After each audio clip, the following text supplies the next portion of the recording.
சக்கர வியூகத்தின் வரம், அபிமன்யுவின் பிறப்பு கதை. பாண்டவர்களின் சிறந்த வில்வித்தை நிபுணரான அர்ஜுனனுக்கும் அவரது தெய்வீகமான மனைவி சுபத்ராவிற்கும் திருமணமானது. சுபத்ரா கர்ப்பிணியாகும் போது குகா தாயாரின் கதைகளை கேட்டு மனதை மகிழ வைத்தார்.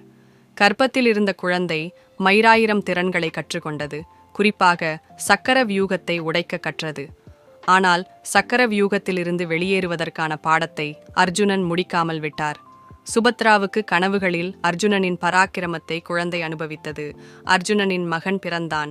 அவன் பெயர் அபிமன்யு என்று அழைக்கப்பட்டது, தாயின் சிந்தனைகளின் கண்ணியத்திற்காக. அபிமன்யு சிறு வயதிலேயே அவனின் வீரத்தால் அனைவரையும் பிரமிப்படைத்தான்.